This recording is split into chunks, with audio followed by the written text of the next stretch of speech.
assim também Cristo foi oferecido em sacrifício uma única vez para tirar os pecados de muitos. Essa é uma afirmação da carta aos Hebreus, uma das cartas, um dos livros do Novo Testamento. Você, de qualquer que seja a sua raiz religiosa, se você vem da raiz protestante, ou se você vem da raiz católica, ou se você vem da raiz grego-ortodoxa, ou se você vem da raiz espírita, ou se você vem de qualquer outra raiz de religiosidade, ou não vem de raiz de religiosidade nenhuma, com certeza você já ouviu que Jesus morreu na cruz por nós, ou que Jesus morreu por causa dos nossos pecados. Essa foi uma das primeiras confissões de fé dos discípulos de Jesus, da fé cristã, logo no início. O que acontece aqui é o que a gente pode chamar de sentido por trás do motivo. O sentido por trás do motivo. Na verdade, na fachada, na vitrine, naquilo que é exposto de forma mais frontal e visível, Jesus foi morto por dois motivos. Primeiro, por ser considerado herege pelo judaísmo da sua época. Jesus era um judeu, pertencia à religião judaica, mas começou a ensinar aprofundamentos que os mestres da lei, que os mestres do judaísmo, que os fariseus, que os líderes judaicos, que os sacerdotes judaicos começaram a estranhar. E porque Jesus começou a apelar para uma relação direta do coração das pessoas com Deus, porque Jesus começou a apelar para uma experiência completa com o amor e com a graça de Deus, sem o cumprimento de ritos religiosos, sem o cumprimento dos ritos judaicos, então ele começou a incomodar a liderança religiosa da época. Então eles deram um jeito de armarem uma situação para que Jesus fosse conduzido ao sinédrio, que era o tribunal judaico, e fosse, durante a madrugada, julgado pelos sacerdotes, pelos escribas, pelos mestres da lei, pelos fariseus, e condenado por heresia. Jesus foi condenado como um herege. Esse foi o primeiro motivo, porque a liderança religiosa queria a morte de Jesus.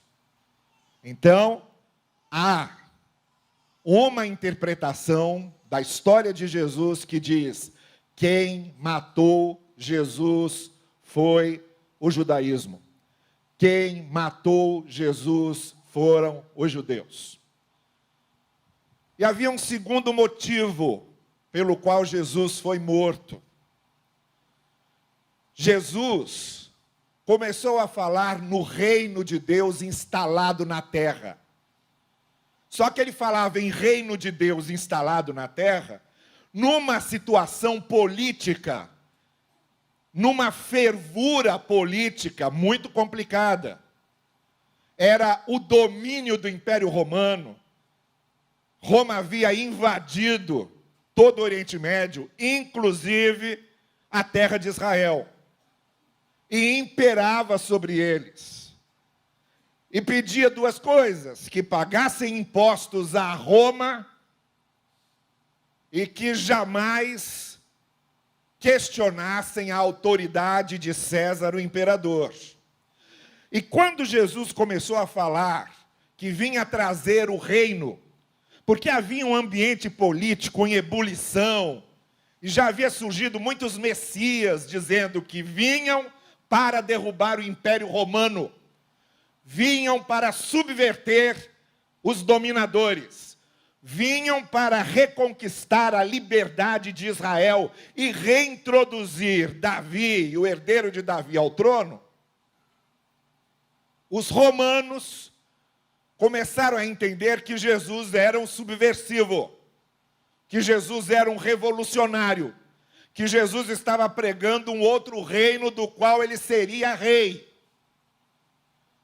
Então, além de incomodar os líderes do judaísmo, Jesus incomodava os líderes e as autoridades romanas.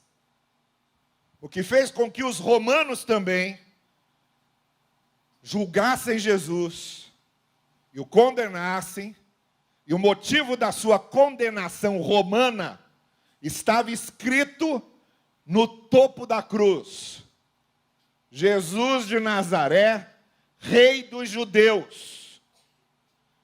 Os romanos mandaram botar isso na cruz para servir de exemplo, para dizerem: olha aqui o que acontece com quem quer ser rei no lugar de César. Olha aqui o que acontece com quem subverte a autoridade do Império Romano. Olha aqui o que acontece com qualquer um de vocês que quiser ser um Messias e quiser ser um rei de judeus, além da autoridade de Roma. É isso aqui, Jesus Cristo, Rei dos Judeus. Então Jesus não morreu só como um herege, Jesus morreu como um subversivo, como um revolucionário, como um perigo para a estabilidade do império e do governo romano. Então havia aqueles que diziam: quem matou Jesus foram os judeus. E havia aqueles que diziam: quem matou Jesus foram os romanos. Até porque os judeus não podiam matar. Os romanos podiam matar. A crucificação não era uma punição judaica, era uma punição romana. Então, quem matou Jesus foram os romanos. E a partir daí, esses dois pontos de vista a respeito dos motivos pelos quais Jesus morreu começaram a ser discutidos e debatidos. Esses eram os motivos. Mas eu estou falando essa noite do sentido por trás dos motivos. O que a fé cristã anunciava, o que os discípulos de Jesus anunciavam, o que os primeiros apóstolos começaram a pregar e anunciar, e o que os cristãos anunciam, é que havia um sentido para a morte de Cristo, que não era nem a heresia judaica, nem a subversão política romana. O que os cristãos começaram a dizer foi: não foram os judeus que mataram Jesus, e também não foram os romanos que mataram Jesus. Esses eram os motivos aparentes. Isso era a fachada, isso era a vitrine. Quem matou Jesus fomos nós. Jesus não foi crucificado porque era herege, e não foi crucificado porque era um subversivo político. Ele se entregou e ele foi crucificado, como o texto de Hebreus, que a gente acabou de ler, porque ele assumiu sobre si o pecado de todos nós. Esse é o sentido por trás dos motivos. Quando eu olho para a cruz, então eu estou vendo três coisas. Primeiro, eu estou vendo a minha condição como um pecador, como alguém que não consegue cumprir a lei. Jesus disse que a lei se resumia a duas coisas: amar a Deus acima de tudo e amar o próximo como a si mesmo.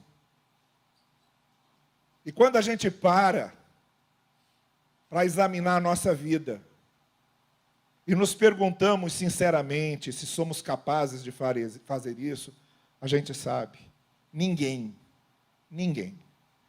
consegue amar a Deus acima de todas as coisas, em todos os momentos, em todas as horas, sem falhar nunca. Ninguém consegue amar o próximo todos os momentos, todas as horas, sem falhar nunca. E não é só o que fazemos, mas é o que somos, é o que sentimos. Eu posso nunca matar uma pessoa, mas posso já ter desejado que ela morresse. Eu posso nunca humilhar alguém, mas carrego comigo uma mágoa, um ressentimento, um recalque contra alguém. Não é só o que eu faço, mas é o que eu desejo e o que eu sinto que mostra quem eu sou. Eu sou relativamente bom. Eu posso ser um bom marido, eu posso ser um bom filho, eu posso ser um bom patrão, um bom empregado, um bom vizinho, um bom amigo, relativamente bom. Mas nenhum de nós é absolutamente bom. Nenhum de nós nunca pecou, nunca errou, nunca magoou alguém, nunca prejudicou ninguém, nunca invejou, nunca teve raiva. E é aí que o apóstolo Paulo diz, nessa medida, quando eu olho para a cruz, eu vejo que Jesus está lá, porque eu preciso que Ele me perdoe, e Ele assumiu o meu lugar. A segunda coisa que eu vejo, quando eu olho para a cruz, é o amor de Deus, é a graça de Deus. Olhando para mim, olhando para você, e vendo quem somos, Deus sabia que nós, por nós mesmos, não podíamos resolver esse problema. Somos seres que pecam, que erram, que não conseguem resolver seus conflitos, profundamente insatisfeitos, sempre muito insatisfeitos, em busca de alguma coisa que a gente não sabe exatamente o que é. E aí, nesse momento, que a gente sente é essa necessidade de perdão, essa necessidade de transformação da vida, essa necessidade de mudança de coração e de mente. E a gente não pode fazer isso. Aí a gente olha para a cruz e vê o amor de Deus lá. Jesus na cruz, morrendo por nós, por nossos pecados, nos substituindo ali, levando sobre si a nossa culpa. É a graça de Deus, é Deus dizendo, você não pode fazer nada, mas eu vou fazer por você. E a terceira coisa que a gente vê quando a gente olha para a cruz, além de ver quem somos, e a necessidade que tínhamos de Jesus nos substituir ali, além de vermos essa demonstração e essa revelação do amor de Deus, a terceira coisa que eu vejo quando eu olho para a cruz é a grande oportunidade de Jesus transformar a minha vida, porque a cruz de Cristo, o que Cristo fez, o seu amor, o seu sangue derramado, transformam a nossa vida, mudam a nossa mente, transformam o nosso coração. Então o autor de Hebreus diz, olha, ali você tinha um homem sendo crucificado. Na fachada, parecia que ele estava sendo morto porque era um herege, como os judeus o acusavam, e parecia que ele estava sendo morto como um subversivo, como os romanos o acusavam. Mas nós sabemos que ele não foi morto por ser um mártir, ele não foi morto por ser uma vítima, ele se entregou por nós. Enquanto a multidão gritava ao pé da cruz, se você é filho de Deus, desce daí, e riam dele, e zombavam dele, ele continuou na cruz até o fim. Ele podia ter descido, ele podia ter saído de lá, não havia nada que o impedia de sair de lá, com o seu poder e com a sua glória. Havia só uma coisa que impedia Jesus de sair daquela cruz: o seu amor por nós. Ele nos amou até o fim. E porque nos amou, deu a sua vida em nosso lugar. Quando eu olho para a cruz, eu vejo quem eu sou, crucificado ali, sendo substituído por Jesus. Jesus não foi substituído só por Barrabás. Não foi só substituto de Barrabás. Ele foi meu substituto. Ele foi seu substituto. Não morreu só no lugar de Barrabás. Morreu no meu lugar. Morreu no seu lugar. É isso que eu vejo quando eu olho na cruz. Jesus expiando a minha culpa, carregando a minha condenação. A segunda coisa que eu vejo é o amor de Deus. Jesus ali estava porque Deus me ama. Por causa da sua graça, Deus olhando para mim e dizendo: você sozinho não vai conseguir. É a lógica do afogado que não sabe nadar. A pessoa que não sabe nadar pode se espernear, pode bater os braços, pode gritar. Ela vai afundar, ela vai morrer, porque ela não sabe nadar, a não ser que alguém jogue para ela uma corda, uma boia, que um salva-vidas pule na água e atire de lá. Sozinha, a pessoa que não sabe nadar vai afundar. É a lógica do que somos. Se não é a graça de Deus, nós afundamos. Não temos como não afundar. A graça de Deus é a corda sendo jogada, é o bote salva-vidas, é a boia sendo jogada, é o salva-vidas resgatando a gente. Era isso que estava acontecendo na cruz. E quando eu olho para a cruz, eu vejo a única oportunidade que o Senhor me dá de ter a minha vida transformada, de conhecer o amor de Deus e de deixar o amor de Deus me transformar. É disso que o autor está falando. Foi isso que nós vimos aqui. Cada uma dessas pessoas que foi batizada, ela disse: olha, Cristo morreu e ressuscitou por mim. Eu também morro e ressuscito. Ele me dá uma vida nova, Ele me dá um coração novo, Ele me dá uma mente nova, Ele me dá um caminho novo. Daqui a pouco a gente vai celebrar a ceia, onde a gente come o pão como símbolo do corpo de Cristo. A gente bebe do cálice como símbolo do sangue de Cristo. E a gente lembra desse sacrifício em que o corpo de Jesus foi crucificado e o sangue de Jesus foi derramado, como nós cantamos aqui. Nós somos salvos e libertos pelo sangue de Jesus. Essa noite, eu queria que você experimentasse isso na sua vida. Porque Ele morreu por mim, por você, morreu por quem crê nele. A diferença é o que vamos fazer com isso. Se a gente vai se abraçar nessa confiança e dizer: não, o que Ele fez aqui é suficiente, o que Ele fez me perdoa, o que Ele fez me transforma. Ou não. Não creio em nada disso, não acredito em nada disso, não quero nada disso. É claro que a decisão é nossa. O que acontece aqui é que o Senhor veio revelar o seu amor e a sua graça e diz: eu fiz isso por você. Mas assim como um presente que a gente recebe, o presente só é nosso se a gente aceita. O presente só é nosso se a gente recebe. Deus não invade a vida de ninguém.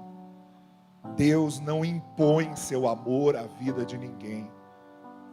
Deus não faz descer goela abaixo a sua graça em ninguém. O que Deus faz é convidar. E dizer: eu fiz isso por você. Eu amei você. Eu morri por você. E aqui, nessa cruz, nesse sacrifício, você encontra o perdão, a salvação, a graça, a misericórdia, o amor de Deus. E a gente é que decide se a gente quer abraçar isso, se a gente quer aceitar isso, se a gente quer crer nisso. Não porque Deus nos invada com seu amor, porque Ele não faz isso, mas sim porque nós nos deixamos invadir pelo amor de Deus. Nós nos deixamos tocar pela sua graça. Eu queria orar por você essa noite, que sabe que precisa desse amor, que precisa dessa graça, e que quer aproveitar esse momento para dizer a Deus, dizer ao Senhor: sim, eu quero essa salvação, eu quero essa redenção, eu quero esse perdão, eu quero essa graça, eu quero esse amor. É uma questão de fé. Claro que é uma questão de fé. É uma questão de crer ou de não crer. É uma questão de aceitar ou de rejeitar. Todo o nosso relacionamento com Deus é um relacionamento de fé. Tudo que acontece entre nós e Deus é um relacionamento de fé. Parte do coração que quer crer, que quer confiar, que quer experimentar a graça de Deus. Curve a sua cabeça então, porque eu quero orar por você. Se você essa noite está dizendo: eu quero experimentar esse amor, eu quero experimentar essa graça, eu preciso desse perdão, eu preciso dessa transformação, eu preciso dessa mudança, eu quero olhar para a cruz de Cristo, quero ver sim o que Jesus fez por mim e confiar nisso e receber isso, e viver isso, sair daqui com essa experiência de fé, com o seu coração aquecido pela graça e pelo amor de Deus. Sim, Ele se entregou para isso, para que você sentisse isso e para que você experimentasse isso. Então eu quero orar por você. Se nessa noite você está dizendo: sim, sim, pastor, ore por mim, ore pela minha vida, eu quero, sim, confiar, quero crer nesse Senhor, nesse Jesus, o Filho de Deus que morreu por mim. Eu quero crer na sua graça e no seu amor. Quero receber esse perdão e essa misericórdia. Preciso dele na minha vida e nele para transformar meu caminho. Se você quer isso essa noite, eu quero orar por você agora, mesmo aí onde você está. Levante a sua mão, faça um sinal e você estará dizendo: sim, eu quero isso. Deus abençoe lá atrás, Deus abençoe aqui, Deus abençoe lá. Deus abençoe você, Deus abençoe lá atrás, já vi sua mão.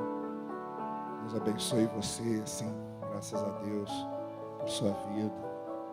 Senhor querido, aqui estão aqueles corações que nesta noite, diante da revelação da tua graça e do teu amor, recebem esse amor e essa graça pela fé. Confirma em cada coração aqui o que tu fizeste por cada um de nós, que se confirme de maneira concreta e real em cada coração que essa noite está dizendo: eu creio, eu confio, eu quero. Responde, Senhor, a cada um com a tua graça e teu amor transformador, renovador. Nós te pedimos, em nome daquilo que Jesus fez e daquele que deu a sua vida por nós, que morreu, ressuscitou e está conosco até o fim dos tempos. Amém.